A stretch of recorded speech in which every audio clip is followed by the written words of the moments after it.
त्याच्या हाईटच्या उंचीच्या याच्यावर शिकार करतो.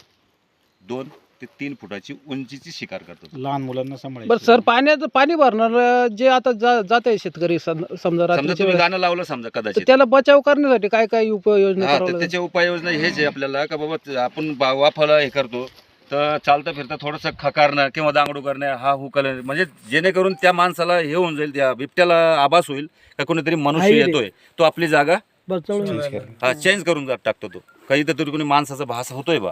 किंवा मोबाईलवरती गाणे लावणे, मोबाईलवरती गाणे लावलं त्याला असं वाटतं की कोणी एकपेक्षा 2 तरी माणसं जास्त आहे.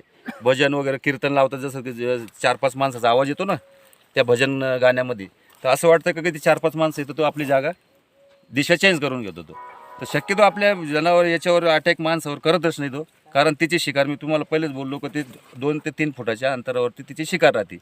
कदाचित त्याला अटॅक कधी होतो का माणूस चुपचाप आहे, चुपचाप बसलेला आहे आणि खाली वाकून काम करतोय, वाकून त्याला असं वाटतं काहीतरी शिकार आहे डुक्कर आपलं. आहे किंवा कुत्रा आहे.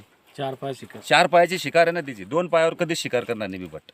2 पायावर उंच जनावर असला कधीच नाही. एखादा बैलावर जेव्हा होतो ना अटॅक, तो बसलेला राहतो आणि झोपेल राहतो. त्यावेळेस तो पाठीमागून येऊन फाटका मारतो, जसं वळला जनावर का तो नरडा धरतो, आणि नरडा धरल्यानंतर काय होतं का त्याला रक्तच निघतो. तर हे रुमाल जे उपरणं मी म्हणलं, जसं का रात्रीच्या वेळेस तुमचं उपरणं द्या इकडं, तसं हा उपरणं आपण गळ्यात असं करून बांधतो, फक्त असं टाकत होतो. कदाचित समजा आपल्यावरती हल्ला झाला आणि त्यानं धरलं तर त्याची जबान इतकी सेन्सिटिव्ह राहते का तो लगेच सोडून देणार. वाच येईल का त्याला?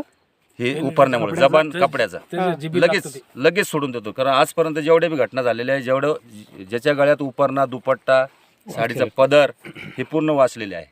ज्याच्या गळ्यात नाही आहे ते समजा हे झालेले आहे, घटना झालेली आहे, अशा दुर्घटना झालेल्या आहे. त्याच्यामुळे हा गळ्यात उपरणं वगैरे रात्रीच्या वेळेस जेवणाचा डबा वगैरे शेतात नेला चालतो का? काही वासना वगैरे जेवणाचा डबा नाही. मग आपल्याला शेतात जायचं समजा, प्राणी मांसाहारी प्राणी ना, मासा आणि प्राणी जेवणाचा आहे, त्याचा काय त्याच्यात काहीच संबंध नाही आहे.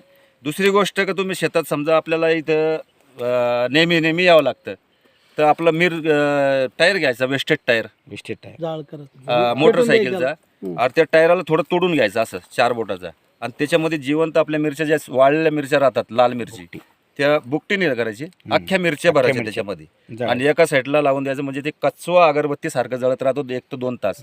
त्याचा ठसका 1 ते 2 किलोमीटरमध्ये पसरतोय, आणि त्या पसरल्यामुळे तुमचे रानडुक्कर, हरणी येणं बंद होतात. कारण रानडुक्कर 5 किलोमीटरपासून शोषण क्रिया राहते रानडुकराची. म्हणजे आपण काहीतरी मक्का पेरली, काहीतरी पेरलं समजा, त्या वासाने ते रानडुकरं येतात, आणि रानडुकरामुळे काय होतं, हा पाठीमागं